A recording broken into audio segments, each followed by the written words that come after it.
There's a strange moment in everyone's life when we feel like we're living inside a pattern that keeps repeating itself, though we can't quite name what it is. Maybe it's the way you fall in love with the same kind of person, even after promising yourself that this time will be different. Maybe it's the way you sabotage a chance at happiness just when it's about to become real. Or maybe it's the constant feeling that something inside you is quietly guiding your life from the shadows, as if an invisible hand was turning the wheel when you thought you were in control. Freud called this the return of the repressed, the invisible flaw that shapes us far more than we ever notice. And that's the flaw he exposed, the part of us that lives beneath our awareness, the hidden theater of our mind that keeps replaying old scenes from the past, hoping we'll finally understand the script.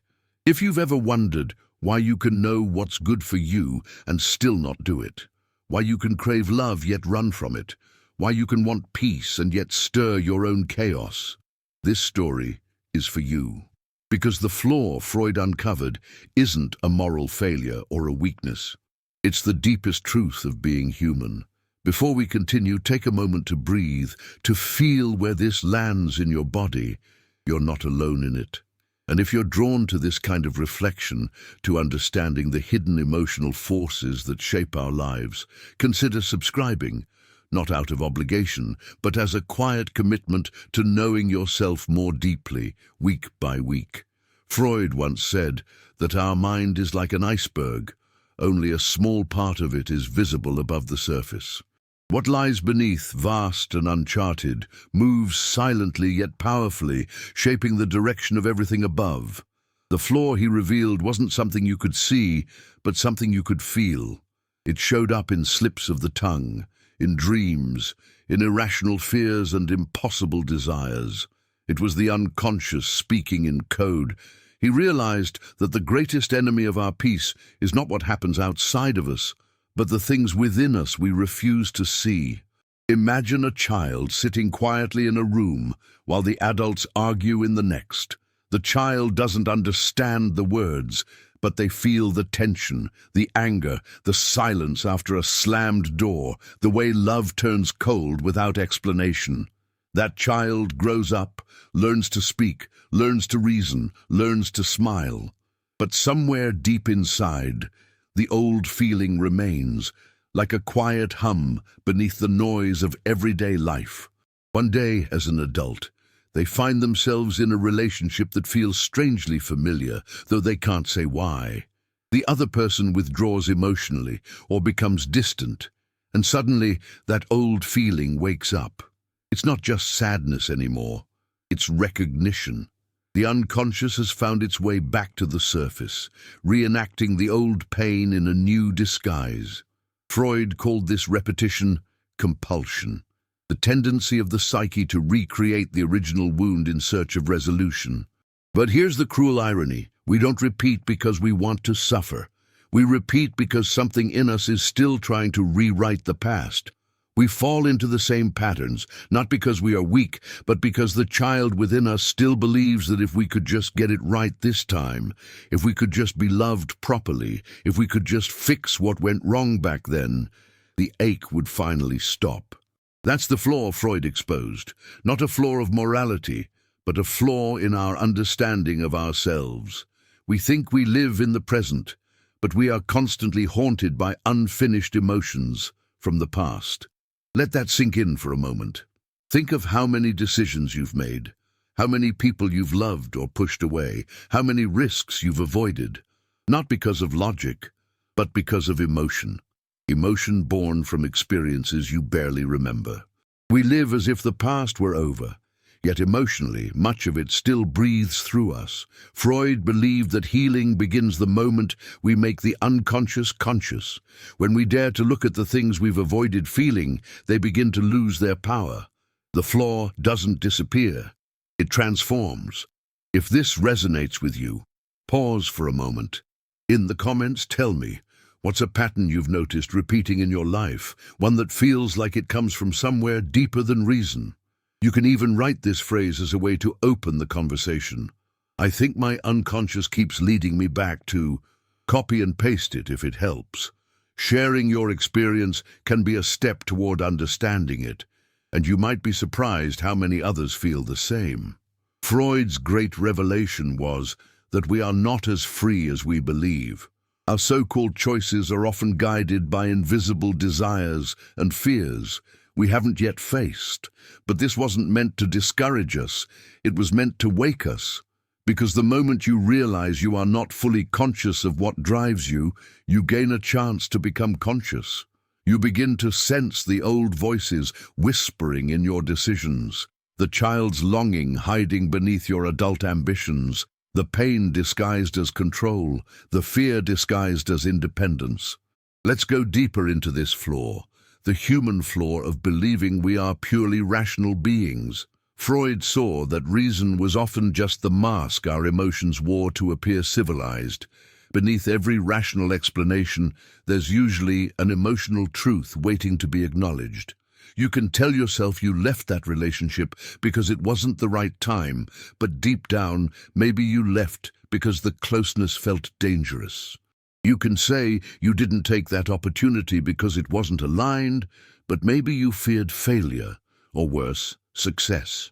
The unconscious hides in those moments where logic feels too neat, too tidy to be true. The paradox of the unconscious is that it doesn't speak in words. It speaks in feelings, in impulses, in slips of behavior that betray our inner world.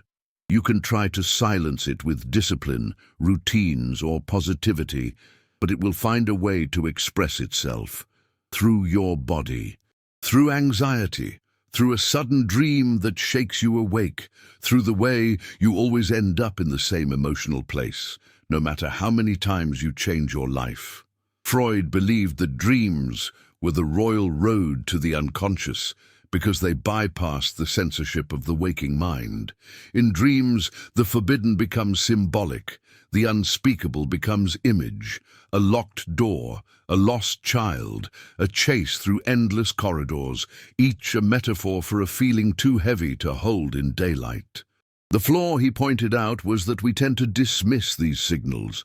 We rationalize them, we call them meaningless, when in fact they are the soul's language, begging to be heard.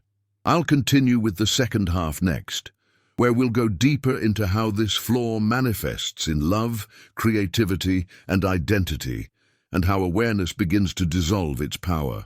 Love is where the flaw reveals itself most clearly, because love has a way of stripping away our defenses and exposing what we've hidden even from ourselves.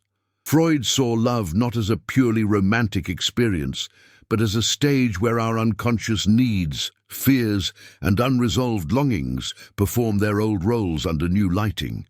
When we fall in love, something ancient wakes up in us, the memory of our earliest attachments, the emotional blueprint of how we learned to seek affection, approval, or safety.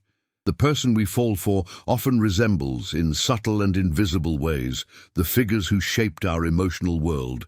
It's not that we consciously choose someone like our parents or caregivers, but that our psyche is drawn to familiarity, even when that familiarity hurts. This is why love can feel both intoxicating and terrifying. It awakens not just desire, but vulnerability. The unconscious doesn't care about logic or compatibility. It seeks recognition, the reenactment of what was once incomplete. We think we're searching for a partner, but we're often searching for a lost feeling. The warmth we didn't receive enough of, the attention we longed for, the sense of being seen fully without fear of abandonment. Freud called this transference, the act of transferring old emotions onto new relationships. It's not a flaw of affection, it's the emotional gravity of our past, pulling us toward what it still needs to resolve. Think about the last time someone made you feel deeply seen or deeply rejected. That sudden flood of emotion, that inexplicable reaction. It wasn't created by the present moment alone. It carried echoes from years ago, maybe from moments you barely remember, but that your body never forgot. This is the silent flaw Freud revealed, the way the past sneaks into the present, shaping not only our pain, but our very sense of identity. We like to believe we are consistent beings, that who we are today is the sum of conscious choices. But the truth is subtler. Much of what we call personality is the result of adaptation, the ways we learn to survive emotionally. The confident person may have learned to be strong because they once felt powerless. The caretaker may have learned to please others because love felt conditional. The withdrawn soul may have learned to hide because vulnerability once brought pain. These aren't flaws, they're solutions that once protected us, but over time, what protected us begins to imprison us. The unconscious keeps repeating the old solution, even when the danger has passed.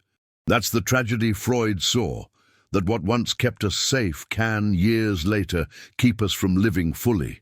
When you look at your patterns with compassion rather than judgment, you begin to see the intelligence behind them. Every defense was built for a reason. The flaw only persists when we refuse to acknowledge it. That's why awareness is not about blaming the past, but about freeing ourselves from it. Freud believed that healing begins when we dare to feel what we once had to avoid. It's not about analysis alone, but about emotional honesty, letting the truth of your inner life become something you can finally hold, not fear. There's a story about Freud working with a patient who kept returning to the same emotional impasse. No matter how much they talked, the person felt trapped in a loop of despair. One day, Freud said something deceptively simple. Perhaps the point is not to escape the pattern, but to understand what it is trying to say. That line reveals the essence of his insight, that the unconscious doesn't torment us for cruelty's sake. It repeats what is unresolved, hoping that this time we'll listen. If you listen closely to your life, you'll notice it's full of repetitions. The same kinds of conflicts, the same emotional outcomes, the same unspoken fears. Each one is a message. Each one carries the voice of your younger self, still asking to be seen. Maybe that's why self-awareness can feel so painful at first, because it means meeting the parts of yourself you've long abandoned. But it's also profoundly liberating, because it's the beginning of wholeness. Pause for a moment. Think about this. What part of you have you outgrown intellectually, but still carry emotionally? Maybe it's the need to prove your worth, or the fear of being left behind. Share it in the comments if you feel brave enough. Not as confession, but as connection. You can write, "The part of me that still controls my life is," copy and paste it, fill in the rest, and maybe your words will help someone else recognize themselves too. Because healing doesn't happen in isolation, it happens in recognition. Freud's flaw wasn't just a psychological concept, it was a mirror. It showed that no matter how modern or sophisticated we become, we're still driven by the same ancient forces: love, loss, fear, desire. The unconscious isn't our enemy. It's our history, alive within us. It carries the parts we couldn't process, the emotions we couldn't bear, the truths we couldn't face. When you suppress those truths, they don't disappear. They go underground, influencing your choices in silence. But when you bring them to light, when you feel them, name them, integrate them, they lose their grip. Freud often said that where it was, ego shall be. He meant that consciousness should expand into the territories once ruled by instinct and shadow. That's the real meaning of freedom, not control, but awareness. To see clearly what moves you and still choose. To know that your anger is rooted in fear, your fear in loss, your loss in love, and to stop running from any of it. Awareness turns the flaw into understanding. Understanding turns pain into insight, and insight turns repetition into growth. Maybe that's what healing really is, not erasing your past, but learning to live with it differently, when you can remember without reliving, when you can feel without drowning, when you can forgive without forgetting. That's when the flaw becomes your teacher instead of your tormentor. Freud showed us that the psyche isn't a machine to be fixed, but a landscape to be explored. And within that landscape lies the truth that every symptom, every fear, every recurring thought is a message written in the language of your soul, waiting for you to listen. So when you catch yourself repeating an old pattern, the same argument, the same withdrawal, the same ache, don't call it failure. Call it memory trying to heal. Ask yourself, what part of me is trying to be heard through this? Because the moment you ask that question, you are no longer trapped inside the flaw. You are looking at it with awareness. And that's where transformation begins. Freud exposed the flaw not to shame us, but to free us. He understood that beneath every neurosis, every compulsion, every dream, there is a longing for wholeness. The unconscious isn't the enemy of reason, it's the forgotten half of our humanity. And when we make peace with it, when we allow what was repressed to speak, we don't just become happier, we become real. If this message found you at the right time, stay with it. Subscribe for more reflections like this, not as content, but as quiet companionship on your path of self-understanding. Because the journey into the unconscious isn't about becoming perfect. It's about becoming whole. And wholeness begins when we stop running from our flaw and start listening to what it's been trying to tell us all along.